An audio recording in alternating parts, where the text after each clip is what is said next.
be chasing around. Her thoughts seemed to be chasing around beyond her control and disappearing. Pain and exhilaration and weariness poured into her mind, but it was as if other things were spilling out at the same time. Memories dwindled away on the wind. As fast as she could latch on to a thought, it evaporated, leaving nothing behind. She was losing chunks of herself, and she couldn't remember what she was losing. She panicked, burrowing back to the things she was sure of. I am Esk, and I have stolen the body of an eagle, and the feel of wind and feathers, the hunger, the search of the not sky below. She tried again. I am Esk, and seeking the wind path, the pain of muscle, the cut of the air, the cold of it. I am Esk, high over air, damp, wet, white, above everything. The sky is thin. I am. Granny was in the garden among the beehives, the early morning wind whipping at her skirts. She went from hive to hive, tapping on their roofs. Then, in the thickets of borage and bee balm that she had planted around them, she stood with her arms outstretched in front of her and sang something in tones so high that no normal person could have heard them. But a roar went up from the hives, and then the air was suddenly thick with the heavy, big-eyed, deep-voiced shapes of drone bees. They circled over her head, adding their own bass humming to her chant. Then they were gone, soaring into the growing light over the clearing and streaming away over the trees. It is well known, at least it is well known to witches, that all colonies of bees are, as it were, just one part of the creature called the swarm, in the same way that individual bees are component cells of the hive mind. Granny didn't mingle her thoughts with the bees very often, partly because insect minds were strange, alien things that tasted of tin, but mostly because she suspected that the swarm was a good deal more intelligent than she was. She knew that the drones would soon reach the wild bee colonies in the deep forest, and within hours every corner of the mountain meadows would be under very close scrutiny indeed. All she could do was wait. At noon, the drones returned, and Granny read in the sharp, acid thoughts of the hive mind that there was no sign of Esk. She went back into the cool of the cottage and sat down in the rocking chair, staring at the doorway. She knew what the next step was. She hated the very idea of it. But she fetched a short ladder, climbed up creakily onto the roof, and pulled the staff from its hiding place in the thatch. It was icy cold. It steamed. Above the snow line, then, said Granny. She climbed down and rammed the staff into a flower bed. She glared at it. She had a nasty feeling that it was glaring back. Don't think you've won because you haven't, she snapped. It's just that I haven't got the time to mess around. You must know where she is. I command you to take me to her. The staff regarded her woodenly. By... Granny paused. Her invocations were a little rusty. By stock and stone I order it. Activity, movement, liveliness. All these words would be completely inaccurate descriptions of the staff's response. Granny scratched her chin. She remembered the little lesson all children get taught. It's the magic word. Please, she suggested. The staff trembled, rose a little way out of the ground, and turned in the air so that it hung invitingly at waist height. Granny had heard that broomsticks were once again very much the fashion among younger witches, but she didn't hold with it. There was no way a body could look respectable while hurtling through the air aboard a household implement. Besides, it looked decidedly drafty. But this was no time for respectability. Pausing only to snatch her hat from its hook behind the door, she scrambled up onto the staff and perched as best she could, side saddle of course, and with her skirts firmly gripped between her knees. Right, she said. Now, wah! The Across the forest, animals broke and scattered as the shadow passed overhead, crying and cursing. Granny clung on with whitened knuckles, her thin legs kicking wildly as, high above the treetops, she learned important lessons about centres of gravity and air turbulence. The staff shot onwards, heedless of her yells. By the time it had come out over the upland meadows, she had come to terms with it somewhat, which meant that she could just about hang on with knees and hands, provided she didn't mind being upside down. Her hat, at least, was useful, being aerodynamically shaped. The staff plunged between black cliffs and along high, bare valleys where, it was said, rivers of ice had once flowed in the days of the ice giants. The air became thin and sharp in the throat. They came to an abrupt halt over a snowdrift. Granny fell off and lay panting in the snow while she tried to remember why she was going through all this. There was a bundle of feathers under an overhang a few feet away. As Granny approached it, a head rose jerkily, and the eagle glared at her with fierce, frightened eyes. It tried to fly and toppled over. When she reached out to touch it, it took a neat triangle of flesh out of her hand. "I see," said Granny quietly, to no one in particular. She looked around and found a boulder of about the right size.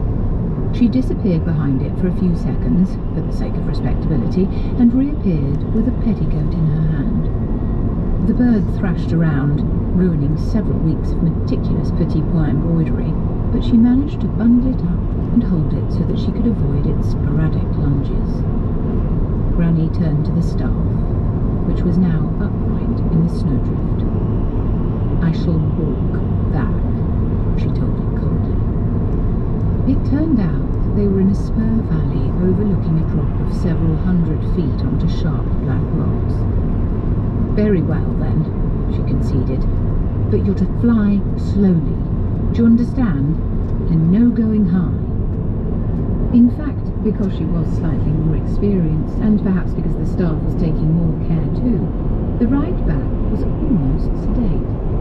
Granny was almost persuaded that, given time, she could come to merely dislike flying instead of loathing it.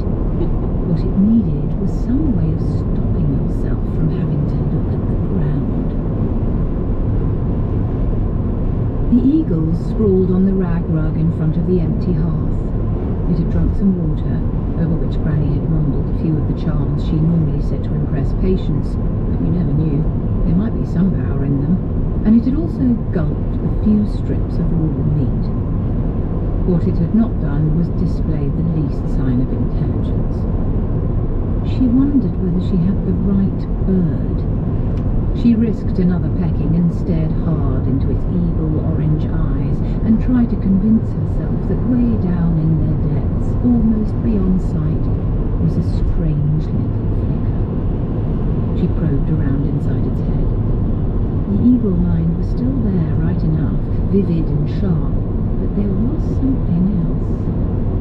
Mind, of course, has no colour, but nevertheless the strands of the eagle's mind seemed to be purple. Around them, and tangled among them, were faint strands of silver. Esk had learned too late that mind shapes body, that borrowing is one thing, but that the dream of truly taking on another form had its built-in penalty. Granny sat and rocked. She was at a loss.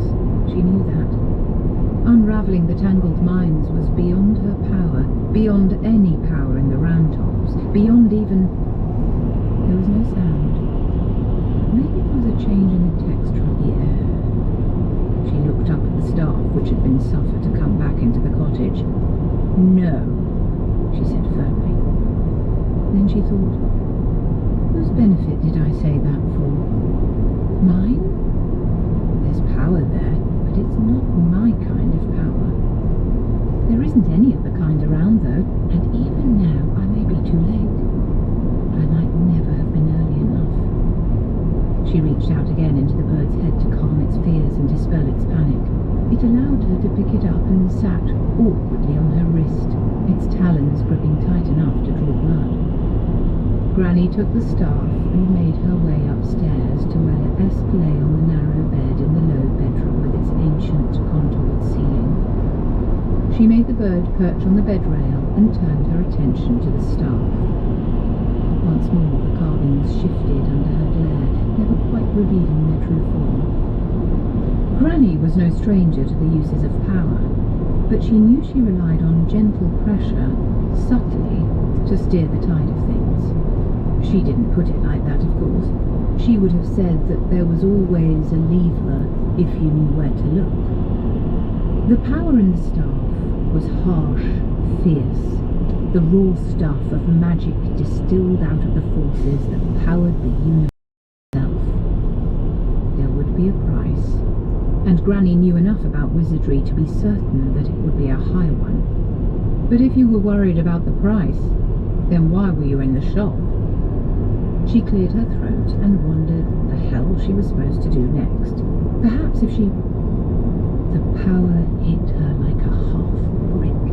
She could feel it take her and lift her so that she was amazed to look down and see her feet still firmly on the floorboards. She tried to take a step forward, and magical discharges crackled in the air around her.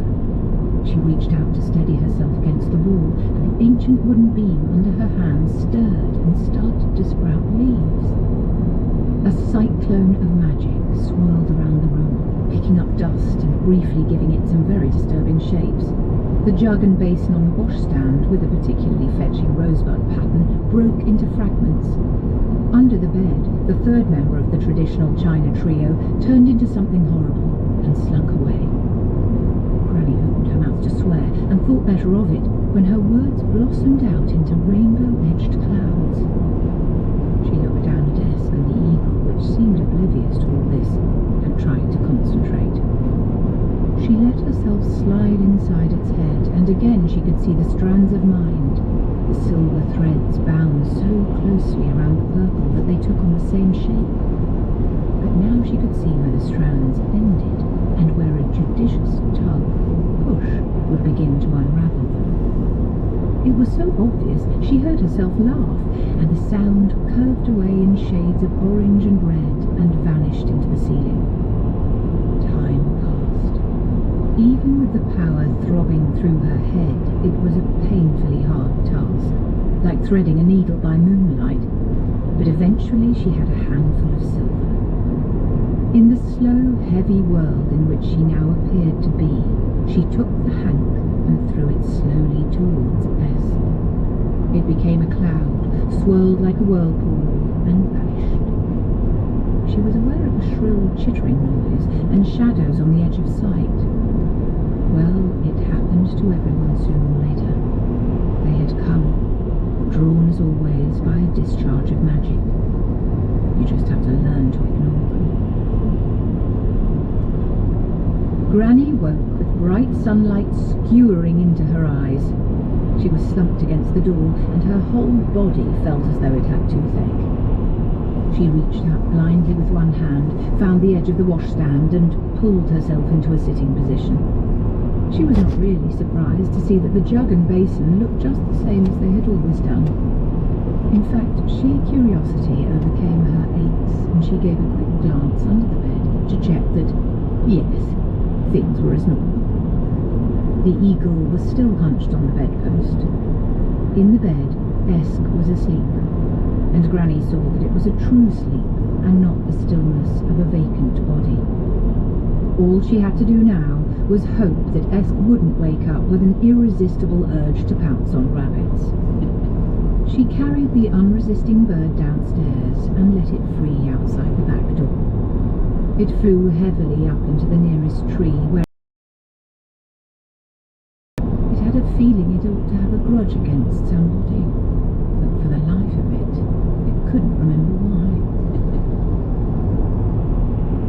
Esk opened her eyes and stared for a long time at the ceiling. Over the months she had grown familiar with every lump and crack of the plaster, which created a fantastic upside-down landscape that she had peopled with a private and complex civilization. Her mind thronged with dreams. She pulled an arm out from under the sheets and stared at it, wondering why it wasn't covered with feathers. It was all very puzzling. She pushed the car, spread her wings into the rush of the wind and glided out into the world. The thump on the bedroom floor brought Granny scurrying up the stairs to take her in her arms and hold her tight as the terror hit her. She rocked back and forth on her heels, making meaningless soothing noises. Esk looked up at her through a mask of horror. I could feel myself vanishing. Yes, better now, murmured Granny. You don't understand. I couldn't even remember my name, Esk shrieked. But you can remember now. Esk hesitated, checking. Yes, she said. Yes, of course. Now. So no harm done. But... Granny sighed. You have learned something, she said, and thought it safe to insert a touch of sternness into her voice. They say a little knowledge is a dangerous thing, but it is not one half so bad as a lot of ignorance. But what happened? You thought that borrowing wasn't enough. You thought it would be a fine thing to steal another's body, but you must know that a body is like a jelly mould. It sets a shape on its contents, do you see? You can't have a girl's mind in an eagle's body, not for long at any rate. I became an eagle. Yes. Not me at all. Granny thought for a while. She always had to pause when conversations with Esk led her beyond the reaches of a decent person's vocabulary. No, she said at last. Not in the way you mean. Just an eagle with maybe some strange dreams sometimes. Like when you dream you're flying, perhaps it would remember walking and talking. But it's all over now, said Granny, treating her to a thin smile.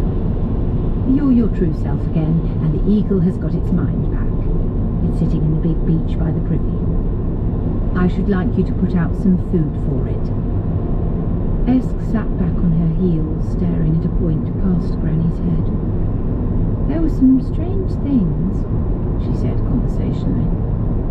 Granny spun around.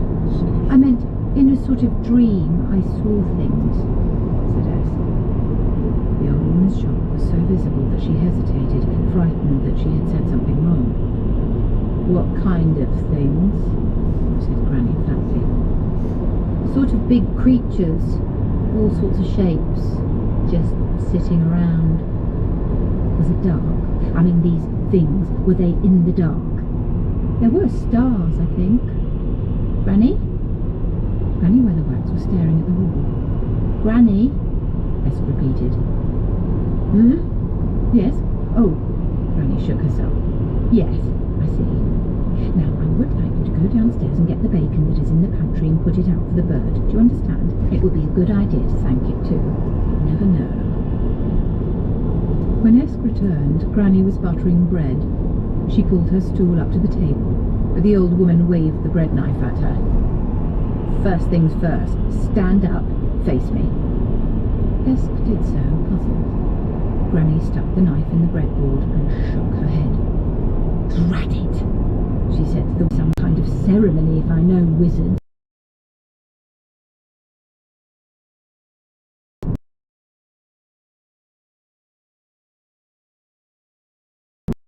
Probably you should have one foot in a bucket of cold porridge and one glove on and all that kind of stuff, she went on. I didn't want to do this, but they're forcing my hand. What are you talking about, Granny? The old witch yanked the staff out of its shadow and waved it vaguely at Esk. Here, there's yours, take it. I just hope this is the right thing to do. In fact, the presentation of a staff to an apprentice wizard is usually a very impressive ceremony, especially if the staff has been inherited from an elder mage.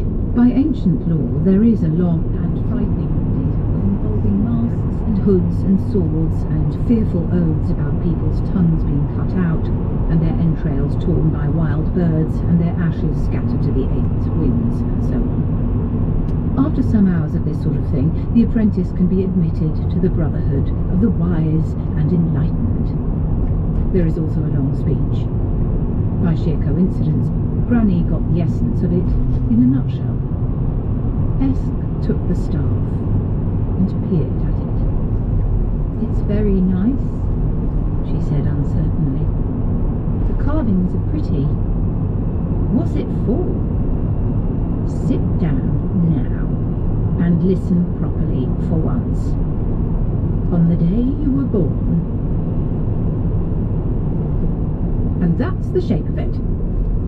Esk looked hard at the staff, then at Granny. "I've got to be a wizard." "Yes, no, I don't know." "That isn't really an answer, Granny," Esk said reproachfully. "Am I or am't I?" "Women can't be wizards," said Granny bluntly.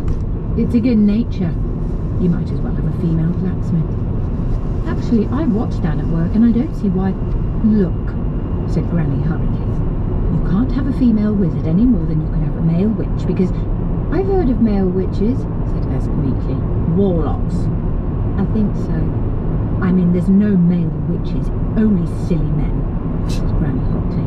"If men were witches, they'd be wizards. It's all down to..." She tapped her head. "Headology. How your mind works. Men's minds work different from ours, see? Their magic's all numbers and angles and edges and what the stars are doing, as if that really mattered. It's all power, it's all..." Granny paused and dredged up her favourite word to describe all she despised in wizardry. "Geometry." "That's all right then," said Esk, relieved. "I'll stay here and learn witchery." "Ah," said Granny gloomily. "That's all very well for you to say. I don't think it will be as easy as that." "But you said that men can be wizards and women can be witches, and it can't be the other way around." "That's right." "Well then," said Esk triumphantly, "it's all solved, isn't it? I can't help but be a witch." Granny pointed to the staff. Esk shrugged. "It's just an old stick." Granny shook her head. Esk blinked. "No?" "No. And I can't be a witch?" "I don't know what you can be. Hold the staff." "What?" "Hold the staff. Now, I've laid the fire in the grate. Light it." "The tinder box is..." Esk began. "You once told me there were better ways of lighting fires. Show me." Granny stood up. In the dimness of the kitchen, she seemed to grow until she filled it with shifting, ragged shadows shot with menace. Her eyes glared down at Esk. "Show me," she commanded, and her voice had ice in it. "But..." said Esk desperately, clutching the heavy staff to her and knocking her stool over in a haste to back away. "Show me." With a scream, Esk spun around. Fire flared from her fingertips and arced across the room. The kindling exploded with a force that hurled the furniture around the room, and a ball of fierce green light spluttered on the hearth. Changing patterns sped across it as it spun sizzling on the stones, which cracked and then flowed. The iron fireback resisted bravely for a few seconds before melting like wax. It made a final appearance as a red smear across the fireball and then vanished. A moment later, the kettle went the same way.